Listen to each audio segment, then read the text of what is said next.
been forever since I've done an entry in this series, but I figured I'd do this as a way to ease myself back into it. Out of all the overdrives in the game, I think Jacko's Forever Elysion Driver is pretty underwhelming. Allow me to explain why.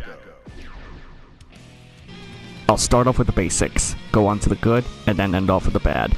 To start, Forever Elysion Driver has roughly comparable range to that of Jacko's Far Slash.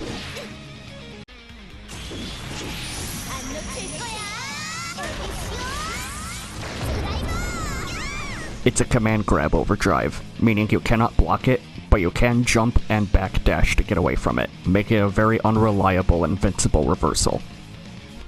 Though Forever Elysion Driver is Jacko's only invincible reversal, making it quite valuable to her given her lackluster defensive abilities.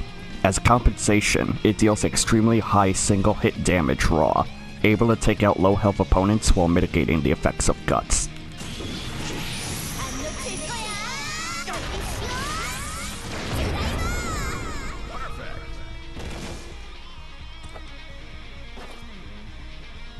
After the Super Flash, you can jump or backdash to get away from the command grab.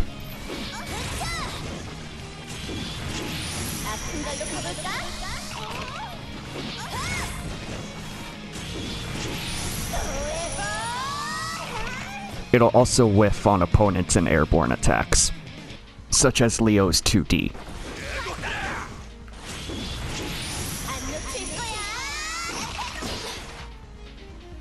Unlike other command grabs, Jacko can combo into her command grab, even if the opponent is airborne.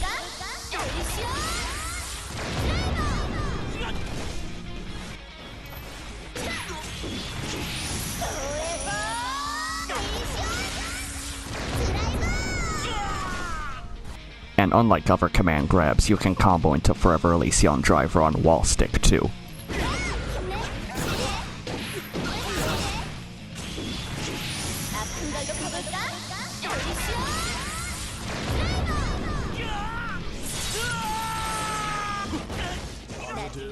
For startup, it's 10 frames pre-flash, 10 during, and 1 after. And invincibility, it's all invincible frame 1 to 12, and throw invincible frame 1 to 55. One nice thing about Forever Elysion Driver is just about any button can combo into it.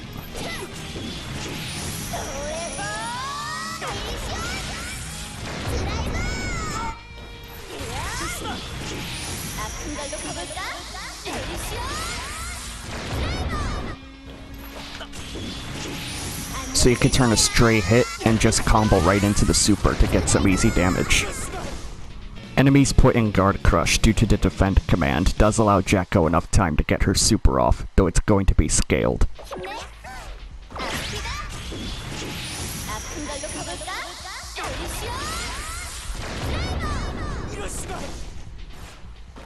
If you're in faultless defense, you cannot jump out in time and you will be hit by the Forever Elysion Driver.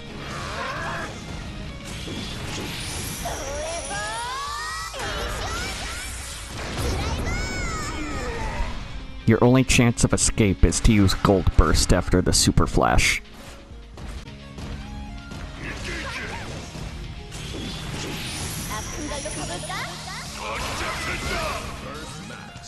If the enemy's block string has a gap in it, Jacko can use her Overdrive to punish them.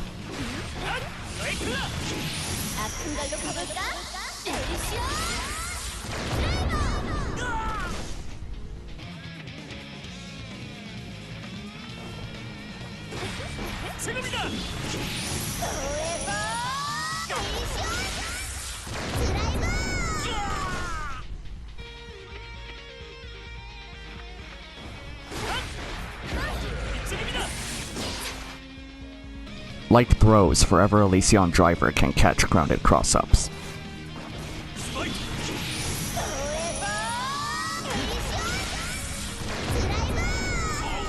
Or if you time it right and the opponent winds up on the other side, you could just swap the input.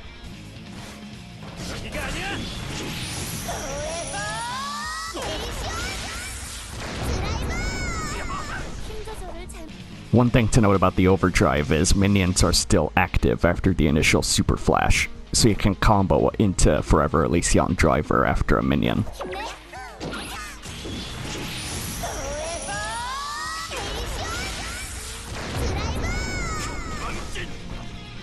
while if the opponent blocks the minion, then the Forever Elysion Driver is not unblockable.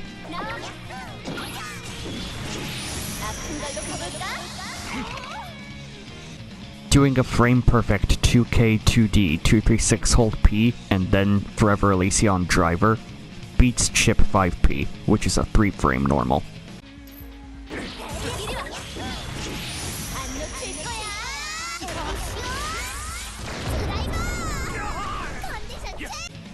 And it also works against Soul's 5K at range.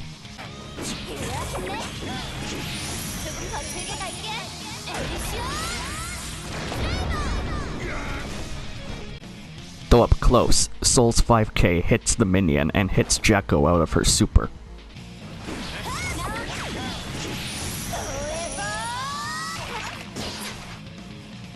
On to the bad.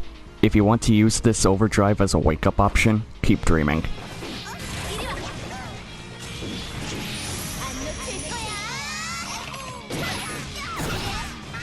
It's a command grab, so you can just jump or backdash away from it, unlike other reversals or reversal overdrives which catch backdashes or jumps.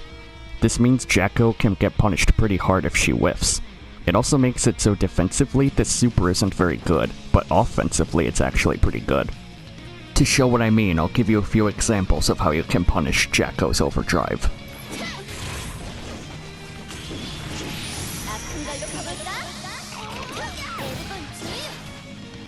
And no, you cannot use Jacko's own Forever Elysion Driver against another Forever Elysion Driver.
While Forever Elysion Driver can be used during combos, it won't wall break unless close to the wall and can whiff on some wall sticks that are too high up.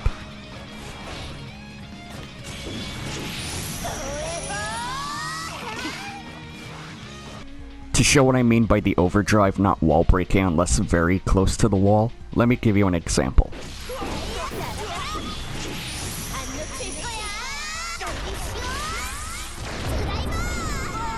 That does not wall break.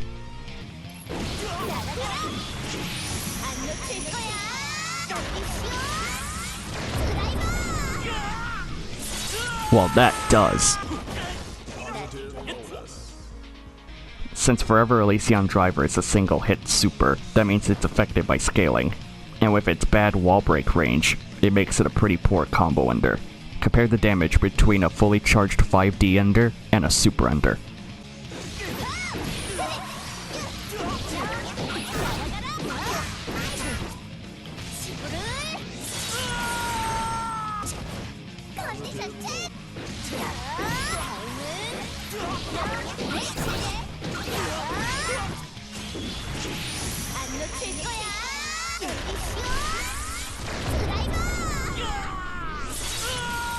You're just better off saving your meter for anything else. Forever Elysion Driver wall break leaves Jacko plus 36 frame advantage, letting her safe jump against 10 frame or slower reversals.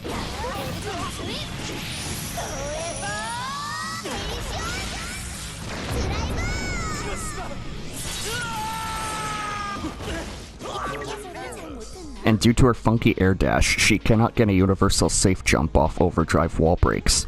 It's best to save the tension for blue roaming cancel after wall break to make it unsafe for the enemy to do anything except say 2k and back off, summon a servant after wall break, or not even wall break at all and just summon a servant. It's just a shame that Forever Elysion Driver is the most inconsistent and easily bypassed reversal in the game, but it has some weird quirks for offense like being able to set up 2 unblockables, being a hard punish to faultless defense and a frame 1 command grab, but being absolutely terrible for defensive uses. Not to mention, you could just be saving your meter for other things like roaming cancels. Wall breaks in general ruin part of Jacko's game plan to get minions up, which is why wall breaks are a bad idea, but Forever Elysion Driver fails to compensate enough to keep the wall break being higher value. However, non-wall break Forever Elysion Driver doesn't give strong enough Oki to be particularly good either. Non-wall break Forever Elysion Driver is just mediocre. Execution aside, it doesn't give you true pressure, no safe jumps or anything. She's always losing something in the end. If you already have wall break or have meter, Forever Elysion Driver is good for cashing in on damage to try and secure a kill. Just be sure not to whiff it, otherwise Jacko with her low HP may be dead.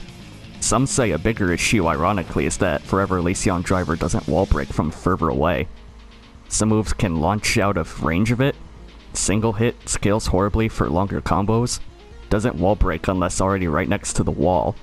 On non-wall break it doesn't give OTG, on non-wall break it doesn't give a safe jump, and it basically has 0 corner carry. And that's all I've got for now. I know it's early on Guilty Gear Strive's lifespan, but I really do hope that this Overdrive gets buffed. If you have any ideas, let me know in the comments below. Until next time, take care, and hopefully I can make another entry in this series someday.